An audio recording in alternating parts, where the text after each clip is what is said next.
కాకినాడ జిల్లాలోని ప్రతిపాడు నియోజకవర్గంలో ఇటీవల చేపడుతున్న రహదారి నిర్మాణ పనులపై తీవ్ర విమర్శలు వ్యక్తమవుతున్నాయి. నాణ్యతా ప్రమాణాలు పాటించకపోవడంతో కొత్తగా వేసిన రోడ్లు తక్కువ కాలంలో దెబ్బతింటున్నాయని స్థానికులు ఆగ్రహం వ్యక్తం చేస్తున్నారు.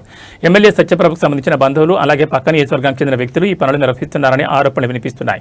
నియోజకవర్గంలో చేపడుతున్న అభివృద్ధి పనులు నాణ్యత లేకుండా జరుగుతున్నాయని ప్రజలు విమర్శిస్తున్నారు.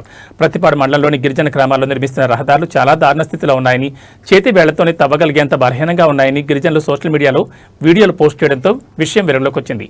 అలాగే ప్రతిపాడు నుండి కెర్లంపూడి వరకు నిర్మించిన రహదారి కూడా దెబ్బతినడంతో సోషల్ మీడియాలో వచ్చిన ఫిర్యాదుల నేపథ్యంలో అధికారులు దాన్ని మళ్లీ తవ్వి పనులు ప్రారంభించారు.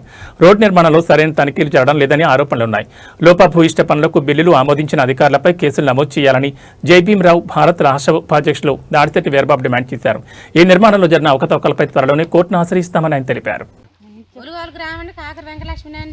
మాకు గిరిజన ప్రాంతాలలోనే ఉన్నామండి మేము. మాకు రోడ్డు బాగా చేయాలండి, బాగా చేయాలి. గిరిజనులు అభివృద్ధి చెందాలి, ఆదివాసులు లోటుపాట్లు తీర్చాలి.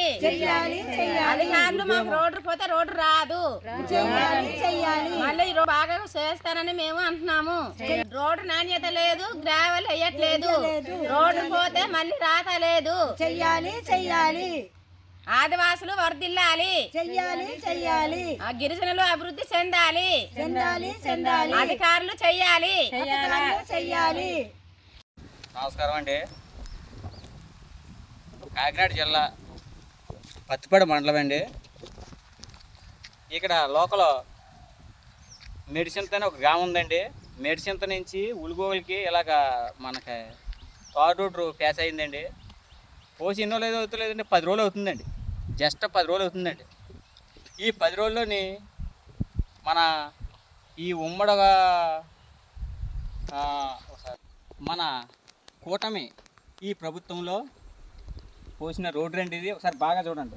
ఒకసారి ఇలా చూపించాము. ఒకసారి రోడ్డు ఒక్కసారి ఇలా చూడండి. ఇలా చూడండి. ఇదిగోనండి, ఏం కాదండి. పైన 2 చిన్న పోతండి, అంగుళం కూడా ఉండదండి. ఇది జస్ట్ అలా పెంకులు అలా చేసుకుంటూ పోయింది. ఇది ఒకసారి చూడండి, అలా వచ్చేస్తుంది. ఇలా చూడండి, ఇది జస్ట్ 10 రోజులు కూడా పోసి ఉంటారండి. ఈ రోడ్డు ఇంత దారుణం ఏంటండి? పవన్ కళ్యాణ్ గారు ఒకసారి బాగా చూడండి. ఒకసారి లేదా మీ సీఎం గారితో మాట్లాడండి. ఒకసారి బాగా చూడండి.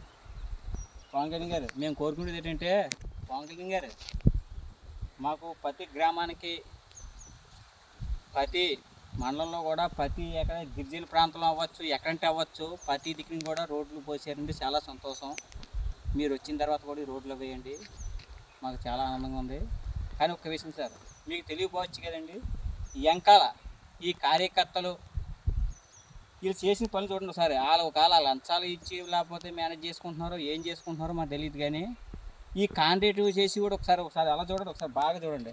ఎంత దారుణ, చేతితో ఇలా కాలుతో కలుగుతుంటే పక్కకు వచ్చేస్తుందండి. ఇది రోడ్డు ఇలా పక్క వచ్చేస్తుంది. ఒకసారి బాగా చూడండి. ఇదిగోండి. మరి ఇది ఎంతవరకు కరెక్ట్ అండి? ఒకసారి మీరు ఆలోచించండి. ఒకసారి రాండి, ఒకసారి ఈ రూట్కి వచ్చి చూడండి. మేము అనేది ఒకవేళ కరెక్ట్ కాదు మీకే తెలుస్తుంది కదా. ఒకసారి ఈ రూట్కి వచ్చి చూడండి. ఏం కాదండి, కొంచెం ఆ రోడ్డు అయినా సరే కొంచెం బాగా బసుకుంటే. గర్భిణీలు ఉన్నారండి, వీళ్ళు ప్రతిదానికి కూడా హాస్పిటల్కి వెళ్ళాలంటే పత్తిపాడు వెళ్ళిపోవాలి, కాకినాడ వెళ్ళిపోవాలండి, దూరం ప్రయాణానికి వెళ్ళాలండి. ఈ రోడ్డు గట్టిగా లేకపోతే ఇలా పరిస్థితి ఏంటో మీరు ఒకసారి ఆలోచించండి. బాగా చూడండి. అయ్యా పవన్ కళ్యాణ్ గారు, అయ్యా చంద్రబాబు నాయుడు గారు, ఓసారి ఈ రోడ్డు కోసం బాగా కొంచెం చూడవలసిందిగా కోరుకుంటున్నామండి. రోడ్లు అయితే మాత్రం చాలా సూపర్గా పోసారండి. ఏ ప్రభుత్వంలో జరగలేని కూడా బాగా జరిగిందండి. మేము చాలా ఆనందం పడుతున్నాం.